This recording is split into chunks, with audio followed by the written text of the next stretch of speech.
5 divine signs when God raises you to bury a narcissist's delusion. Life, as psychologists often remind us, is not only a series of experiences but also a tapestry of narratives. Stories we tell ourselves about who we are and what the world is. But for some, those stories become fortresses, built not of truth but of survival. This is the realm of the narcissist. They don't merely dabble in illusion. They drink it like water. Their charm, their confidence, their carefully curated persona, these are not decorations. They are defenses. Clinical psychologists such as Dr. Ramoni Dervisula and Dr. Craig Malkin describe narcissism as a complex adaptation to shame and fear, a desperate attempt to keep a fragile self-image intact. Beneath the glittering mask lies not power but a trembling soul that cannot bear the weight of reality. And so, the narcissist becomes the playwright of their own drama, scripting every scene, casting themselves as hero or victim, and placing you, unknowing, empathetic you, on stage without a script. Psychologists call this narcissistic supply, the emotional energy they extract from others to maintain their illusion of control. As long as you play your part, the lights stay on. But when you begin to see through the act, when your gaze shifts from the performance to the scaffolding holding it up, something seismic begins to happen. That insight, painful but profound, is what experts call cognitive awakening. It's not just awareness. It's the moment your nervous system stops being conditioned to respond to manipulation. If you are in that place, if you've started to stand firm when everything in you wants to bow, it isn't just personal strength. Psychologists say survivors of narcissistic abuse often reach a tipping point where self-preservation becomes more important than appeasement. This isn't arrogance, it's survival. You are no longer just a character in their play. You've become the truth teller, the person holding a mirror they cannot stand to look into. And in doing so, you're not just resisting, you're unraveling the very fabric of their constructed identity. But this awakening does not happen without conflict. Narcissists rarely go quietly. When their supply is threatened, Dr. Carol McBride writes, they experience a kind of psychological panic. Expect twisting of your words, projection of blame, rewriting of history, and venom disguised as concern. These aren't random behaviors, they're defense mechanisms, psychological attempts to keep their fragile fantasy intact. They are not fighting you as much as they are fighting the collapse of their own identity. This is why your task is not to argue with shadows. Trauma experts urge survivors to avoid re-engagement with the narcissist's narrative. You are not called to prove, defend, or counter every smear. Instead, the strategy that works, the one backed by psychological research, is detached observation. You rise above, not in coldness but in clarity, holding boundaries without explanation. In doing so, you remove the oxygen from the fire. You stop feeding the lie. And slowly, the noise loses its power over you. Understand this deeply. Narcissists don't simply like attention. They depend on it. It is their lifeblood. Dr. Kristen Neff explains that individuals with fragile self-esteem feel annihilation anxiety when they are ignored or confronted with boundaries. This is why your calm refusal feels like obliteration to them. But as you hold the line, something extraordinary happens inside you. Psychologists describe it as self-repair, the process by which your nervous system, once trained to appease, begins to recalibrate to peace. Your no becomes enough. Your silence becomes strength. And yes, they will try every tactic to re-enlist you. The soft voice, the tearful promises, the nostalgia bait. But trauma specialists emphasize, this is not transformation, it's withdrawal. You're witnessing the symptoms of a supply loss, not a soul reborn. If you return in that moment, you're not saving something sacred. You're stepping back into the same cage.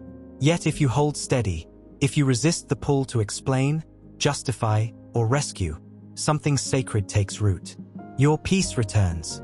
The fog of self-doubt lifts. You stop scanning their face for signs of change and start noticing the shift inside yourself. This is what freedom feels like. No longer mistaking chaos for passion or pain for love. And here lies the deeper truth. Narcissists don't grieve love when you leave. They grieve control. You were never just a person to them. You were a mirror reflecting their grandiose self. When you step back, they're left with the silence they've been running from all their lives. That's not your burden to fix. That's their reckoning. Psychologists call this moment the collapse of the false self. It's painful to witness, but it's not your responsibility to manage. Your task now is your own recovery. Build boundaries not just with them but with your own inner critic. Work with a therapist to untangle the mental loops they left behind. Practice self-compassion. Dr. Neff's research shows it is one of the most effective ways to heal after narcissistic abuse. Reconnect with supportive people who see you, not as a mirror but as a whole being. In the end, the real power isn't in defeating the narcissist but in reclaiming yourself. In walking off the stage and realizing the world you're stepping into is far bigger than their theater. Their illusion may tremble and fall, but your truth stands. And it is that truth, steady and unshakable, that sets you free. Life, it isn't just a series of moments. Psychologists remind us that it's also a labyrinth of illusions, defenses we build to protect fragile selves from unbearable truths. People lie, even unconsciously, to avoid shame, to soften pain, to cover the cracks that reality exposes. The narcissist takes this instinct to a devastating extreme. Their world is a meticulous architecture of fantasy, held together by ego and fear. Dr. Ramoni Dervisula explains that narcissists are, at their core, operating from a place of extreme vulnerability. Every lie, every performance, is a desperate shield against the truth that they cannot bear to face. In their world, every interaction is transactional. You are not merely a companion, you are a pillar. A silent agreement exists: I will feed you a fantasy if you agree to believe it. Psychologists call this the mechanism of narcissistic supply. It is not love, it is leverage. Your responses, the nods, the smiles, the emotional investment, are bricks holding up their castle of illusion. And when you stop providing those reactions, when you withdraw your compliance, you do not betray them. They feel betrayed because the fantasy they depended on collapses. Their panic is a mirror reflecting a lifelong inability to tolerate reality. But here's the paradox: you didn't betray anything. You awoke. Clinical research shows that the moment a victim of narcissistic manipulation recognizes the pattern, their nervous system begins to disengage from the chronic stress of control. You become unavailable, not out of spite, but because survival demands it. And in that awakening, the narcissist begins to claw, spin, and distort, anything to make you doubt the certainty your eyes now hold. Their fury is a projection, a defensive maneuver designed to maintain the story they cannot survive without. So where does this leave you? At a crossroads. One path leads back into the fog of lies, the predictable chaos. The other, arduous, lonely, demanding, requires you to walk with the truth burning in your hands. Psychologists call this the integrity path, a stage of post-traumatic growth where clarity and self-respect outweigh the comfort of compliance. Once you see the world as it is, the illusions of the narcissist taste like ash, and the clarity you hold becomes both burden and gift. This is the paradox of freedom. It isolates, yes, but it also illuminates. Illusion holds power only while it is believed. Once one awakened soul steps away, cracks appear in the edifice of deception. Dr. Craig Malkin notes that narcissists rely on consensus reality. They must have witnesses to their perceived greatness. Remove the believer, and the construct begins to fracture. And when those fractures form, light and air enter. Light that reveals the truth, air that fuels the collapse. That is the moment when your power, quiet but unstoppable, begins to roar. Here lies a sacred strength, the refusal to react. Modern psychology differentiates between reaction and resilience. Reaction feeds the narcissist. Engagement is oxygen to their flame. Every argument, every counter, every attempt to prove yourself extends their control. But when you stop, when you anchor yourself in unshakable peace, something radical occurs. The game begins to die. Your calm presence becomes a force, not because of confrontation but because of non-participation. The narcissist does not live in reality. They live in their narrative, a carefully orchestrated stage where every misstep, every emotional outburst is choreographed. Dr. Carol McBride explains that the more you react, the more they are reinforced, as chaos validates their grandiosity. But step off the stage, refuse the role, and the illusion collapses. You do not have to argue. You only need to exist in truth. Your absence, your silence, becomes a mirror they cannot withstand. Of course, they will escalate. Experts call this the hoovering phase. Manipulation disguised as apology, distress, or charm designed to reel you back. Your calm, your peace, your refusal to engage, is what disarms them. Every choice to remain rooted in your truth strengthens your nervous system, recalibrates your boundaries, and fortifies your identity. Psychologists emphasize that resilience is built not in moments of rage but in consistent, quiet affirmation of self. This is why reclaiming your power begins with knowing yourself. Define your worth, your values, your identity. Narcissists will never give it to you. If you leave it undefined, they will dictate it. But when you walk in clarity, when approval no longer matters and manipulation becomes visible, you move from the role of victim to author of your own story. Their strategies fail because you are no longer a participant in their narrative. You are a sovereign presence, untouchable and unbound. The ultimate truth, illuminated by research on narcissistic abuse, is simple. Freedom is not about defeating them. It is about reclaiming yourself. Every time you choose your peace, your boundaries, your reality over their script, you dismantle their empire without raising a hand. And in that quiet, profound reclamation, you discover the unassailable power of being fully, unconditionally, you. And let me tell you, freedom, the kind born from truth, is contagious. Psychologists have long noted that witnessing courage in action triggers a subtle mirror effect in others. When one person breaks the cycle of manipulation, it awakens awareness in those around them. When you stop playing the role scripted by a narcissist, when you refuse to dance to their distorted rhythm, others begin to see. They start asking questions. They start noticing the manipulator not as a leader, not as a victim, but as a master of illusion desperately clinging to control. One person walking in truth can crack a house of lies wide open. It always begins with one. If you're exhausted from defending yourself, exhausted from arguments that go in circles, exhausted from spinning wheels and twisted games, hear this. You do not owe your energy to someone determined to misunderstand you. Psychologists studying relational trauma highlight how chronic engagement with manipulators can create a feedback loop of stress, guilt, and confusion. You do not have to explain your peace. You do not have to respond to every provocation. You do not have to justify your presence or your calm. The first act of liberation is walking away from the script that never served you. Real power is not about domination.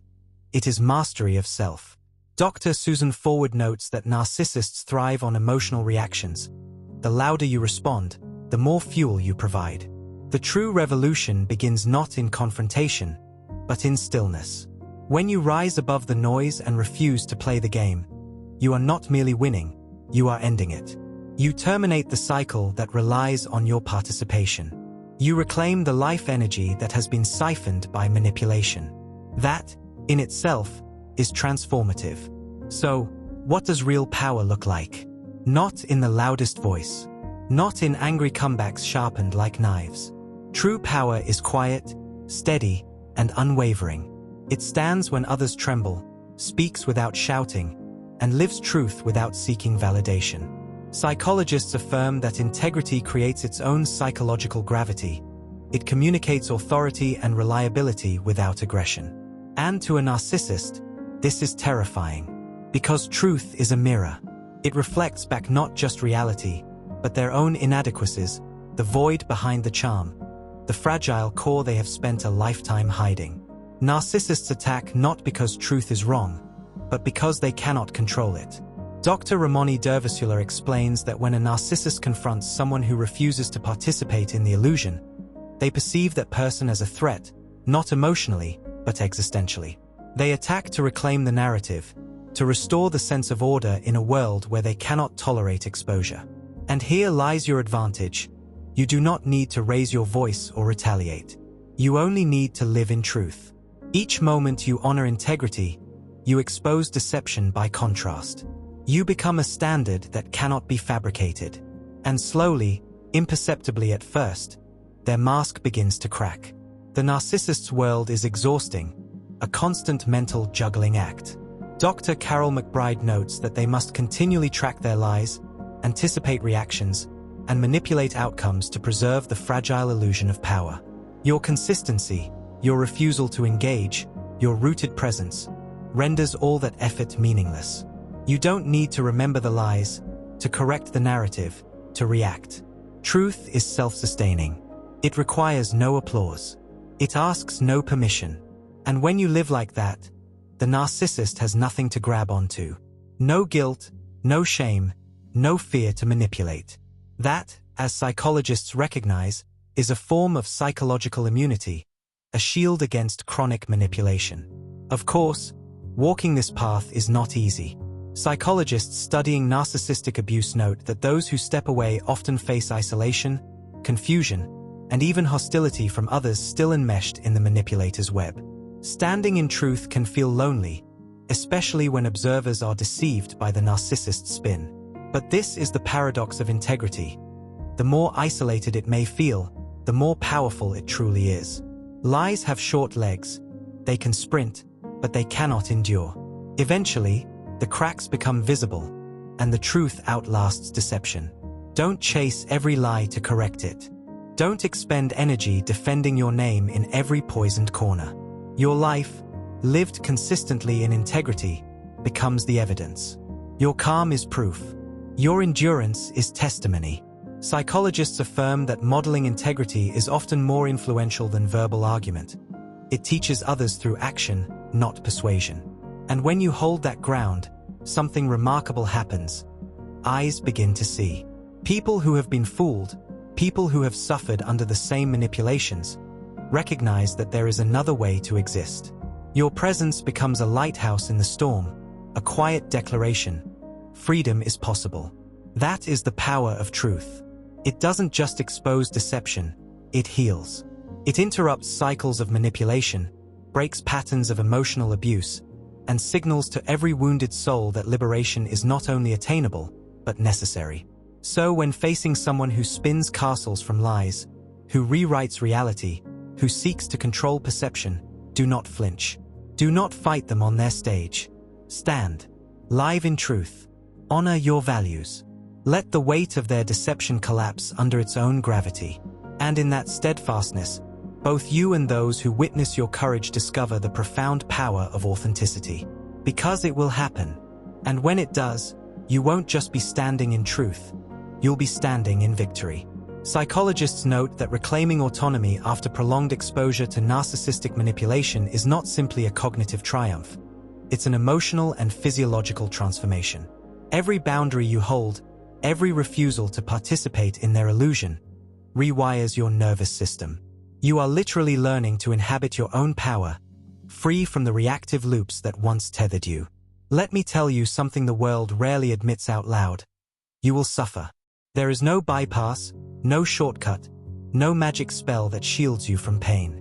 Life will send betrayal, storms, and people you once trusted who may lie, turn cold, or attempt to crush you with words you never spoke. Psychologists explain that this suffering is not random. It is the natural consequence of stepping outside of toxic patterns. Your nervous system and your psyche are being tested, stretched, and tempered, much like metal in a forge. The fire doesn't break you, it strengthens you. Understand this. You are not being attacked because you are weak. You are being attacked because you are dangerous to the narcissist and to the entire system they rely upon. When you refuse to bow, refuse to join their illusion, refuse to yield, you expose the fragility beneath their grandiose persona. Clinical research shows that narcissists perceive autonomous individuals as existential threats. The clarity and integrity of another person dismantles their control and triggers panic, projection, and smear tactics. Every whisper, every smear, every subtle campaign of distortion is designed to turn your integrity into their weapon, to weaponize the truth against you. And here is the secret psychologists emphasize. The greatest power you can wield is in not reacting. The trap is not the insult, the lie, or the betrayal. It is the invitation to engage. Every reactive word, every defense, Every attempt to rationalize feeds the narcissist's ecosystem. But when you stay still, when you walk in purpose while they rage, when your life unfolds according to your values rather than their chaos, you shift the gravity of the entire relationship. You demonstrate that strength is not in retaliation. It is in resilience, in restraint, in unwavering fidelity to self. Do not mistake this restraint for weakness. It is forged in the fires of experience. Psychologists studying post-traumatic growth note that true resilience often manifests in quiet endurance rather than visible confrontation. The kind of strength cultivated through persistent integrity allows you to continue when your name is dragged through the mud, when your intentions are misread, when every comfort and illusion is stripped away. This is the backbone that cannot be broken, the inner fortress no manipulation can penetrate. Yes, it hurts. Oh, it hurts. Not only because of the attacks but because of the losses, comfort, illusions, and sometimes even those who never truly understood your heart may vanish. Yet what you gain is far greater: clarity, discernment, depth, and an unshakable core. No narcissist, no manipulator, no deceived audience can take this from you. You are not merely surviving, you are transforming. Psychologists call this post-traumatic growth, the phenomenon in which adversity, when navigated with awareness and boundaries, cultivates strength, wisdom, and a heightened sense of purpose. Let each betrayal, each lie, each storm act as a teacher. Let every painful moment sharpen your vision and expand your capacity. You are not meant to live soft.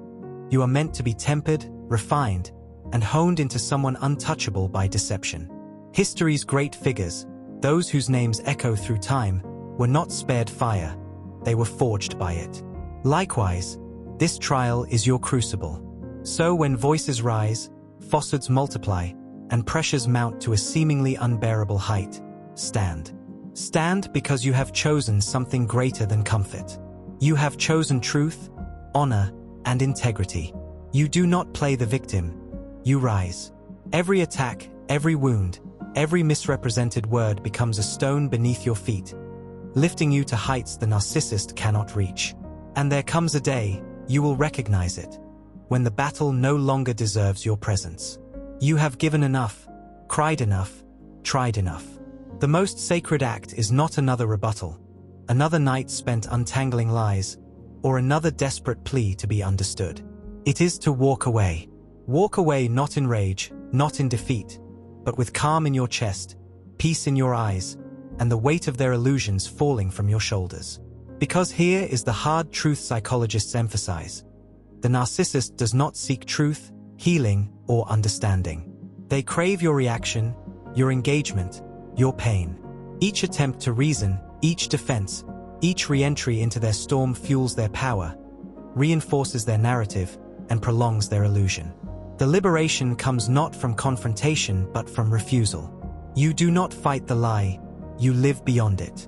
And in doing so, you reclaim the ultimate prize: your life, your energy, your freedom, and your dignity. But when you stop responding, that is the collapse. Psychologists have observed that narcissists rely on constant feedback loops to maintain their fragile self-image. When you stop justifying yourself, when you refuse to perform the mental gymnastics of proving your innocence, when you withdraw not just your body but your spirit, the narcissist is left alone with the one thing they've spent a lifetime running from: themselves. And that, my friend, terrifies them. You see, narcissistic survival depends on reflection. They live by projecting their delusions onto others, bouncing blame and manipulation off someone who will absorb it. According to clinical studies, their identity is structurally dependent on external validation. They cannot tolerate autonomy in others because it destabilizes the carefully constructed fantasy that underpins their sense of self. Once you cut the cord, once you stop dancing to their rhythm and refusing to echo their narrative, the empire they built from control, fear, and illusion begins to crumble. And crumble it will, because it was never anchored in reality. Psychologists explain that narcissistic power is brittle. It functions only when someone else's emotional energy props it up. Without your engagement, there is no scaffolding. Without your reactions, the walls begin to fall. Now, let's be honest. Walking away isn't a single act, it's a journey. Even after you leave, the narcissist's voice can linger in your mind, echoing doubt and lies planted long ago. This is where recovery truly begins. The work isn't just physical separation, it's psychological emancipation. Trauma specialists emphasize that reclaiming your internal narrative is essential. You must rebuild your sense of self, not around their criticisms, not around the silence they leave, but around the unshakable core that has always lived within you. Yes, it will hurt. The pull to look back is powerful. The bait is irresistible. Narcissists may attempt to rewrite history, smear your reputation, or demonize your intentions from afar. But psychologists note that the most effective form of self-protection in these moments is stillness. Do not flinch, do not respond, do not rationalize. You owe your soul peace, not your explanation, to someone who will never truly listen. Let them talk. Let them spin, twist, and fracture, trying to make sense of your silence. Because while they cling desperately to a version of you that no longer exists, you are rising, rebuilding, living, becoming. And that, right there, is the ultimate psychological rupture for them. Narcissists don't fear exposure, they fear irrelevance. They fear a you who no longer needs their validation, a you who smiles without permission, a you who finds joy in the very rubble they hoped would bury you. When you reach that place, when your peace can no longer be stolen and your joy no longer bends to their storms, you win. Not in a court of arguments, not in a battlefield of words, but in the quiet, unassailable strength of your new life. Research in trauma recovery confirms that such inner stability, once achieved, is one of the most resilient forms of empowerment. It is a victory that cannot be stolen, manipulated, or contested. The ultimate victory is not beating them at their own game. You didn't triumph by fighting, you triumphed by walking away from the game entirely. You stopped arguing. You stopped explaining. You stopped proving your worth to someone who was never listening. Psychologists call this the moment of reclaiming agency, a conscious decision to no longer feed the narcissist's illusion and to reclaim your energy as your own. Now, you've reclaimed it all. This journey was never just about escaping their grasp. It was about rediscovering the parts of yourself they tried to erase, about shattering the mirror they forced you to look into and finding a true reflection, about letting go of bitterness and choosing something stronger than revenge, freedom. And now, here you stand, whole, alive, not just surviving, but becoming. Psychologists agree that this is the hallmark of true post-traumatic growth, an emergence stronger, wiser, and more grounded than before the trauma began. So walk on, not because you're running, but because you finally see where you're going, toward a future where your peace isn't borrowed, your joy isn't conditional, and your worth was never up for debate. That, my friend, is the ultimate victory.